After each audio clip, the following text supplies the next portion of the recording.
Without a doubt, the two most recognizable Mandalorians are Jango and Boba Fett, both hardened warriors who spent most of their lives as bounty hunters. But Jango wasn't the first Fett to rise to prominence among the Mandalorians. Indeed, he was descended from one of the most infamous Mandalorian commanders of all time.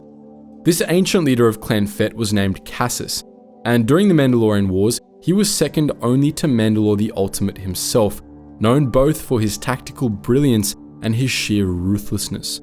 In this video, we'll be telling his story.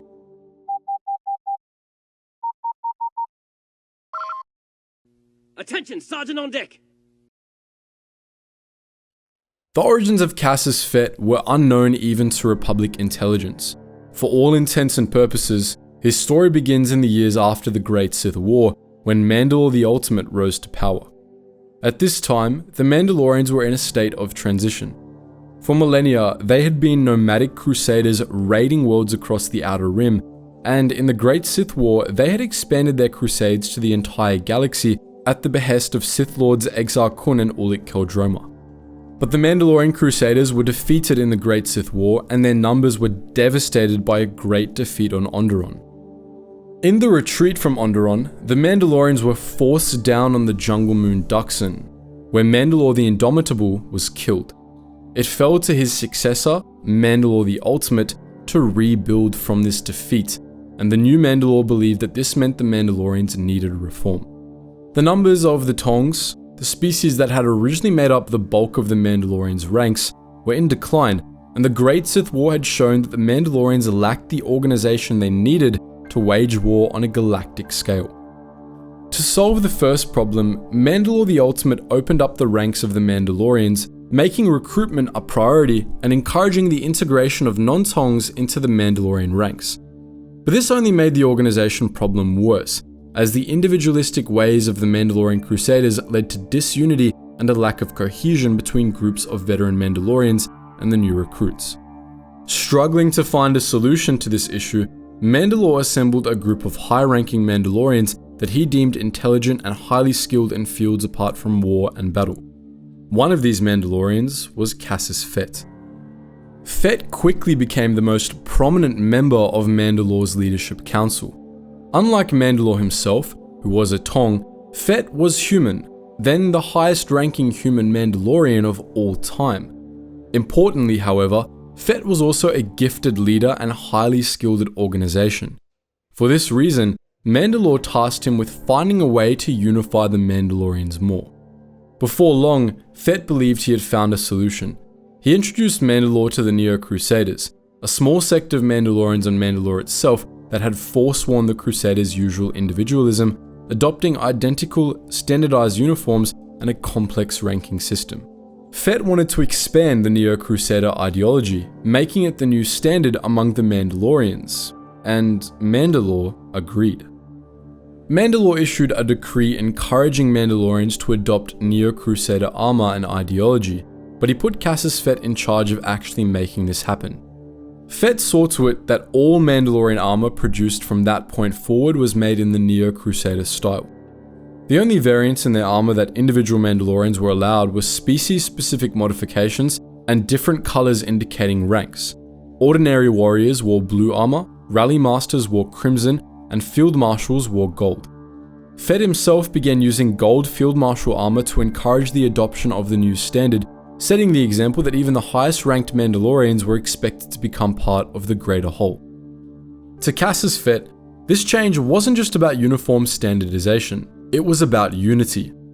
The armor and the ideology of the Neo-Crusaders put the Mandalorians as a whole above individual Mandalorians, and Fett set an expectation that the followers of Mandalore, himself included, would surrender part of their individuality to build a collective unity. The approach worked, and Neo-Crusader armor, along with the common Mandalorian language, provided a common identity for the rapidly diversifying Mandalorians. The adoption of the Neo-Crusader ideology came with a greater push toward imperialization in Mandalorian society. The Mandalorians were always a martial people, but they had never really been an empire. They conquered worlds for the sake of it, not to amass a broader military power base. Fett and Mandalore wanted to change that, however. Over the course of 20 years, they transformed Mandalorian society into a massive military machine, and as they began conquering new worlds on the Outer Rim, they began a process of rapid integration, absorbing the conquered world's industries and recruiting their people into the ranks of the Mandoade. 3,976 years before the Battle of Yavin, the Mandalorians expanded this program of conquest into a full-on war, beginning a new round of crusades against their neighbors in the Outer Rim. Cassus Fett led the charge in this offensive, becoming one of the Mandalorians' foremost commanders.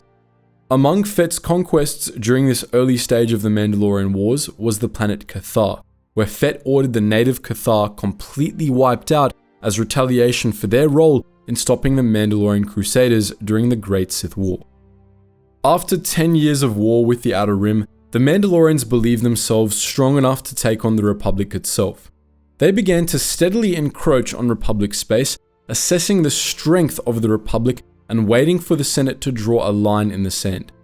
The Senate ultimately decided that it wouldn't allow the Mandalorians to advance past Taris, a city planet full of Republic business interests, and they established the Jebel Vanquo Tarnith Line, a massive security cordon protecting Taris from advancing Mandalorian forces. For 8 months, Mandalore the Ultimate and Cassus Fett oversaw the False War, in which they probed the Republic's defenses along the line and fought a few minor battles with Republic forces. Then, in 3,964 BBY, the Mandalorians finally struck.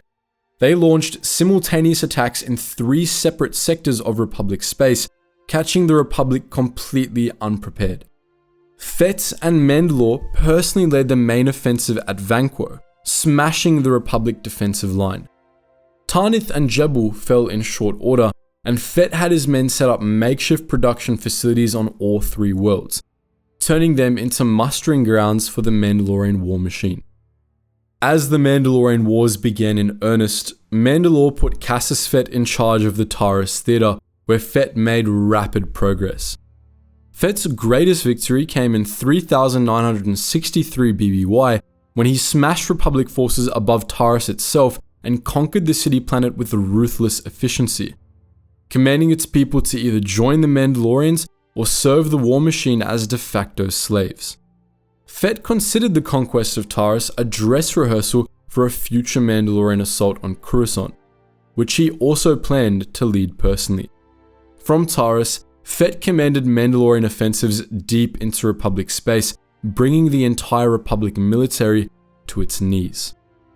As the Mandalorians came increasingly close to crushing the Republic, Fett moved his flag from Taris to Jebel, where he was amassing troops for an assault on Alderaan. While Fett's armies were massing on Jebel, however, another Mandalorian commander named Pulseifer accidentally brought the Rakghoul plague to the planet, causing the entire army of Mandalorians to be transformed into Rakghouls. Fett was in orbit at the time and escaped the plague, and when Jedi fugitive Zane Carrick alerted him to the outbreak on the surface, he responded by glassing the entire planet with a hail of thermonuclear missiles. On another occasion, Fett ordered a similar bombardment against the planet Sirocco, an indication of his ruthlessness, as nuclear weapons and the fallout they produced were considered unnecessarily cruel compared to turbolasers by most military factions. The loss of the armies on Jebel was only a minor setback for the Mandalorians, but nonetheless, Fett's planned assault on the core never ended up happening. After the Mandalorians took Duro, a team of Jedi Knights led by Revan and Malak joined the fight, and they steadily pushed the Mandalorians back out to the Rim. There was ultimately little the Mandalorians could do to avert defeat. The prowess of the Jedi Crusaders and the tactical brilliance of Revan simply left them outmatched. But they fought until the end, Cassus Fett among them.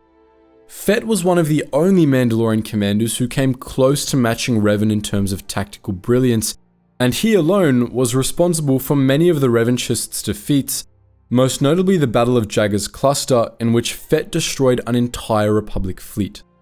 But not even Cassus Fett could save the Mandalorians from the fate that awaited them at the end of the war. At Malachor V, Mandalore was killed, and those warriors who survived were disarmed and scattered. Cassus Fett was not among them. For whatever reason, he didn't fight at Malachor 5, perhaps because he was engaged with Republic forces elsewhere. After the end of the Mandalorian Wars, Fett became the most wanted man in known space, and though his ultimate fate is unknown, it's believed that he died within a few years of the war's end. But Cassus Fett's legacy lived on, not only in his descendants, but in the Mandalorians as a people. Because of him, the Mandalorians would forever after be more organized than they had been before, and though Neo-Crusader armor eventually fell out of style, the idea of a unified Mandalorian armor style did not. Perhaps most significantly, Fett was an important first for the Mandalorians. He was the first human to achieve such a high rank in their number. In subsequent years, humans replaced the Tongs as the dominant species in the ranks of the Mando'Ada. So that's the story of Cassus Fett, one of the most feared Mandalorian warriors of all time. But what do you think? Would you like to hear more about the Mandalorian Wars and those who fought in them? Feel free to post your thoughts in the comments section below. And as always guys, thank you so much for watching, and I hope to see you in the next video.